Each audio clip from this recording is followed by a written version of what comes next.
And I now give the floor to His Excellency Yong Ho, Minister for Foreign Affairs of the Democratic People's Republic of Korea.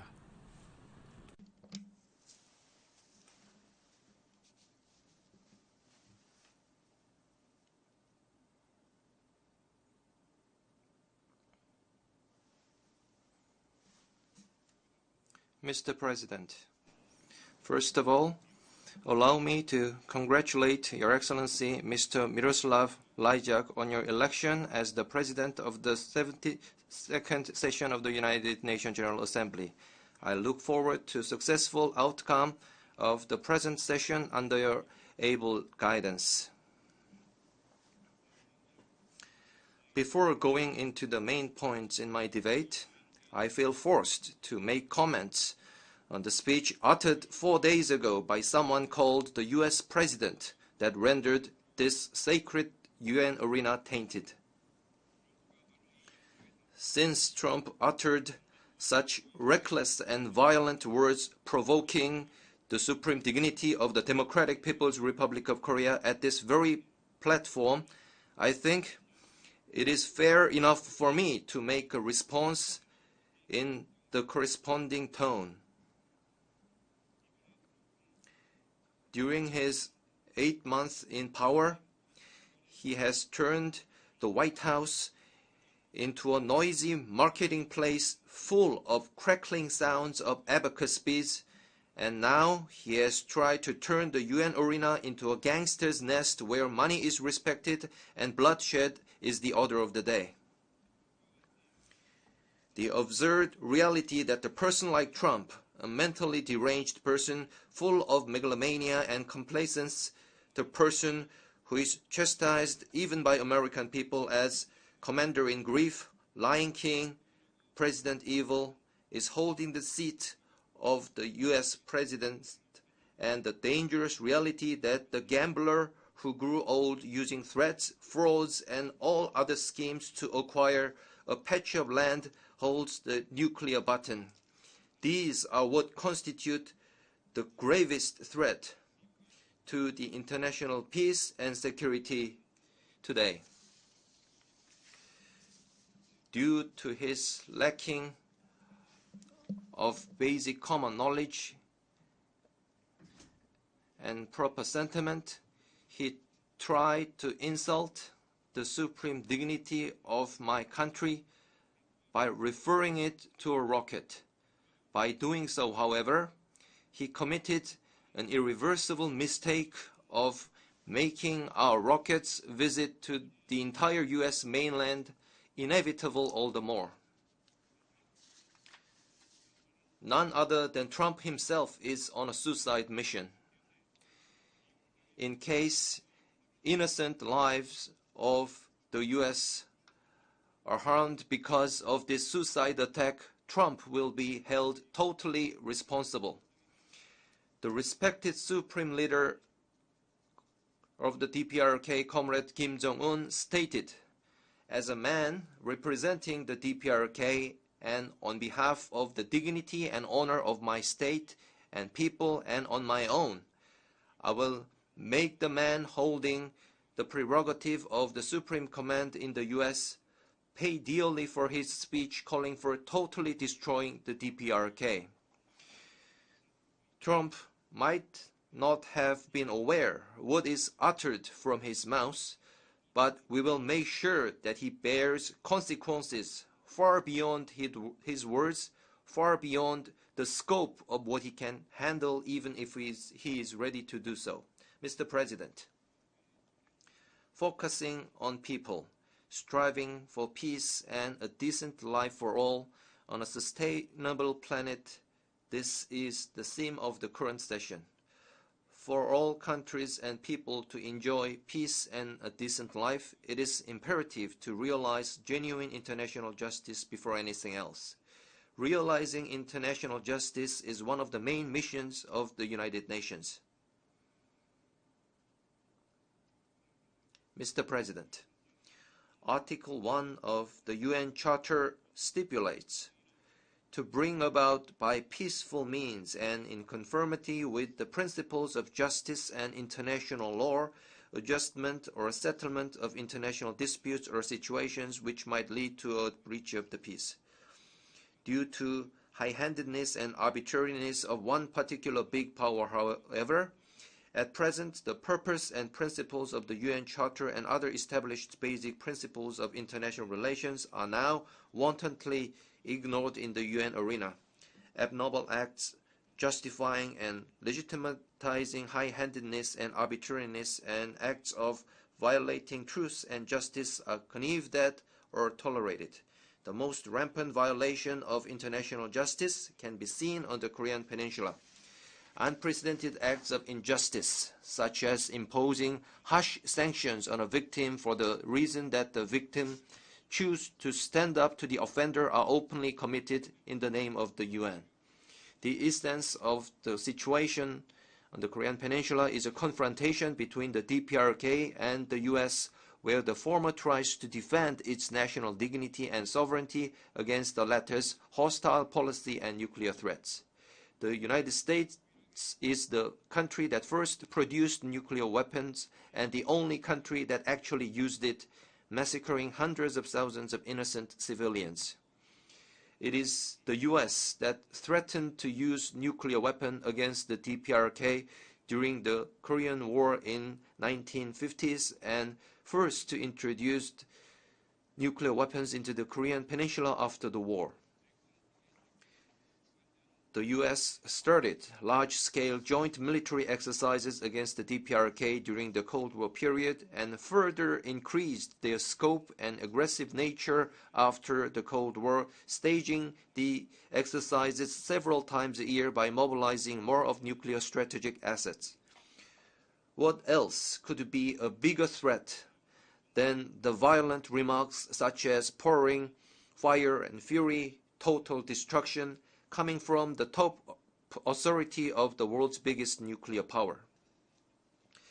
The very reason the DPRK had to possess nuclear weapons is because of the US, and it had to strengthen and develop its nuclear force onto the current level to cope with the US. The US hostile policy and nuclear threats have continued over 70 years, and these have led the situation on the Korean Peninsula to a touch-and-go point. But in the United Nations, unjustifiable resolutions which illegalize justice as injustice are randomly adopted due to the high-handedness of the US. The respected Supreme Leader, Comrade Kim Jong-Un, chairman of the State Affairs Commission of the DPRK, said, "International justice is never achieved by itself. It can only be achieved when the anti-imperialist independent countries are strong enough. Unless true international justice is realized, the only valid philosophical principle is that force must be dealt with force and nuclear weapons of tyranny must be dealt with nuclear hammer of justice." The possession of nuclear deterrence by the DPRK is a righteous self-defensive measure taken as an ultimate option pursuant to this principle. Recently, the DPRK has successfully conducted ICBM mountable H-bomb test as a part of the efforts to achieve the goal of completing the state nuclear force. With this, the DPRK has entered a phase of completing the state nuclear force in accordance with its line of simultaneous development of the economy and the nuclear force. Our national nuclear force is, to all intents and purposes, a war deterrent for putting an end to nuclear threat of the US and for preventing its military invasion. And our ultimate goal is to establish the balance of power with the US. Distinguished delegates of all countries attending this session are aware of the fact that the DPRK, unlike other nuclear weapon states, made public every time to the world the test process and its result in all stages of the development and advancement of its nuclear force. Since the war deterrent for safeguarding peace and security of the Korean Peninsula and the region is strengthened enough, the United States and its followers must now think twice before launching military provocation against the DPRK. Although they talk about fire and fury, total destruction and whatever, every time they have to add various conditions such as hopefully this will not be necessary, that is not our first option, and so on. Accordingly, we are convinced that peace and security of the Northeast Asia and the region as a whole have been as much consolidated. We do not need anyone's recognition of our status as a nuclear weapon state and our capability of nuclear strike. The ICBM, marked with sacred name of the DPRK, flew over the universe above the endless blue sky.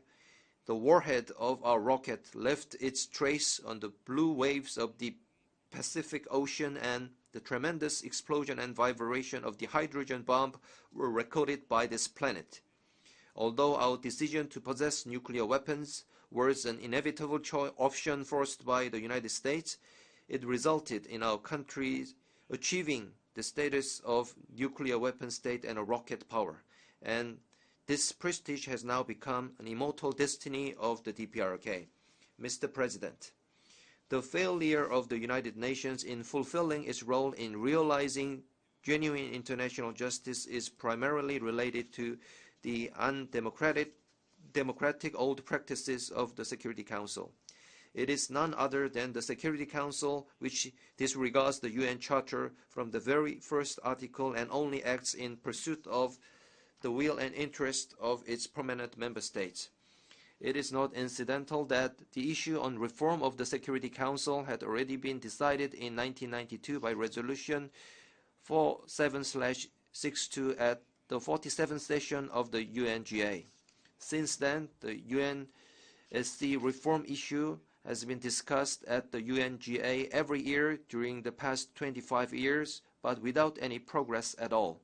This fact itself clearly shows how deeply the current prominent members are obsessed in their anachronistic vested interests.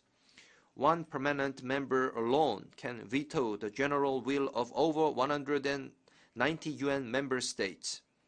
Such an undemocratic UN organ is the Security Council.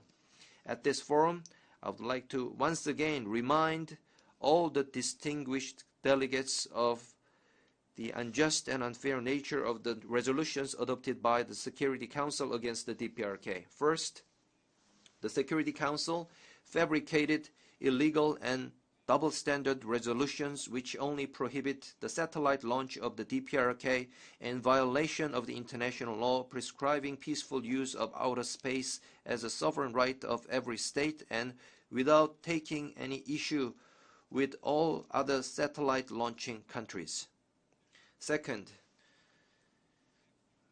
the Security Council cooked up illegal and double-standard resolutions which arbitrarily prohibit only the nuclear tests of the DPRK, although nuclear test strictly belongs to the sovereignty of every state, since the international law on prohibition of nuclear test has not yet entered into force, and there are countries that conducted many more nuclear tests.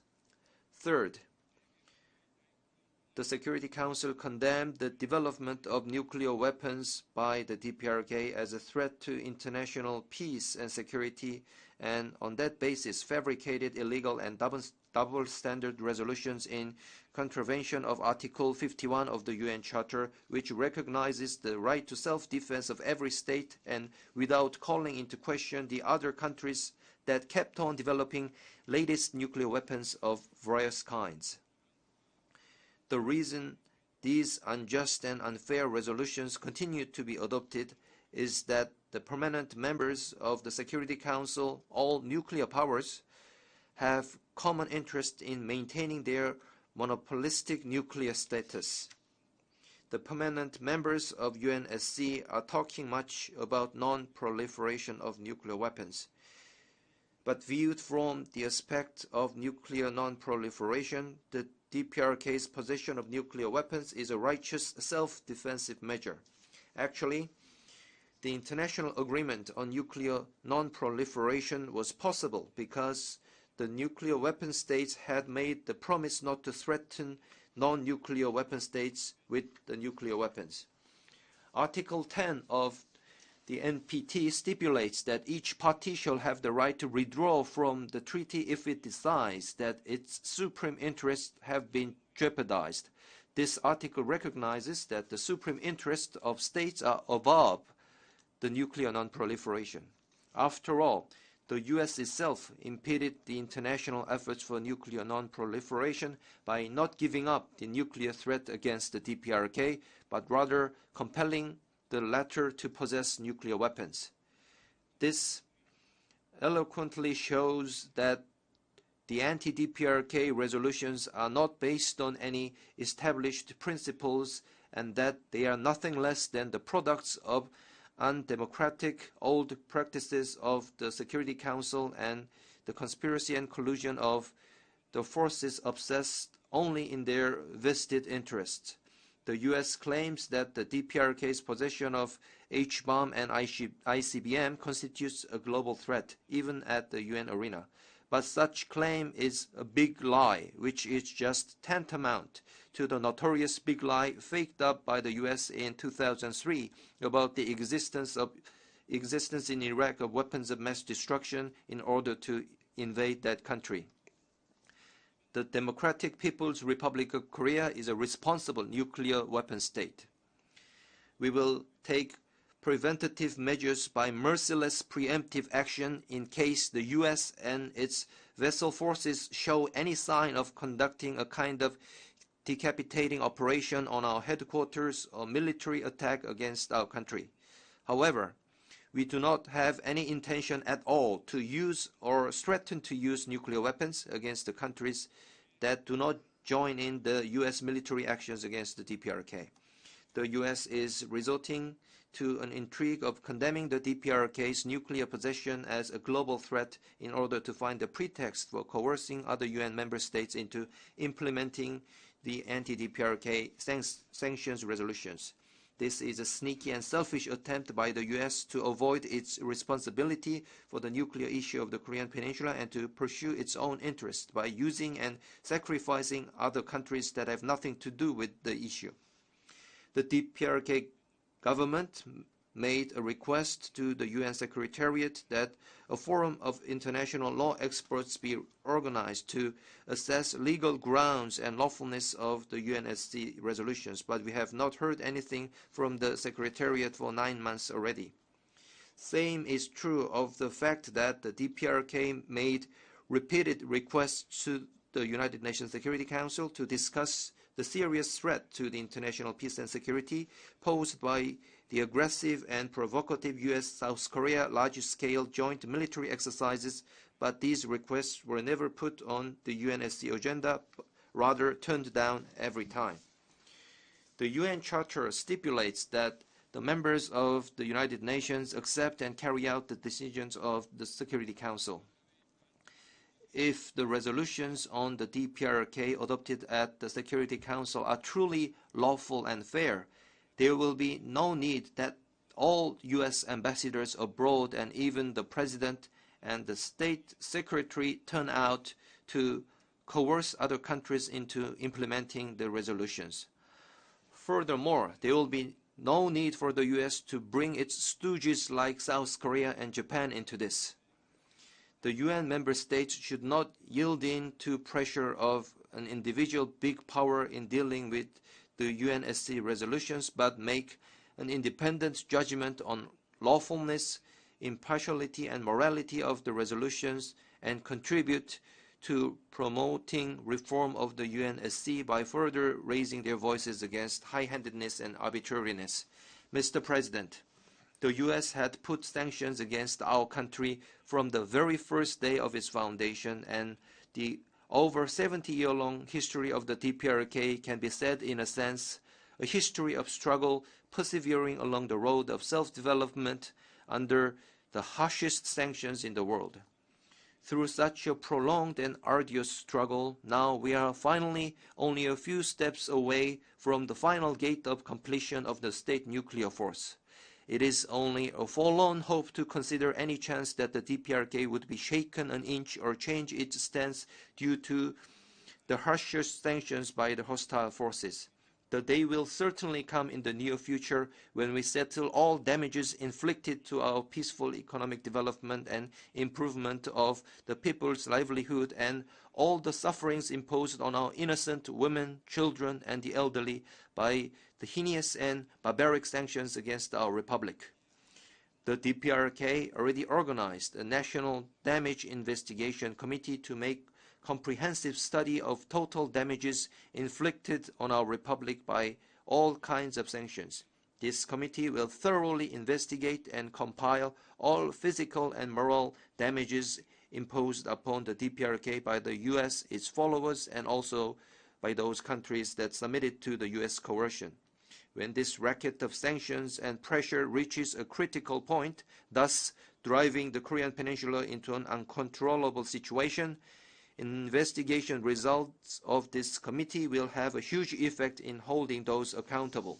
Mr. President, my delegation takes this opportunity to extend strong support to and solidarity with the Cuban government and people who are fighting to defend national sovereignty and realize international justice against the high-handedness, arbitrariness, and unilateral embargo of the U.S.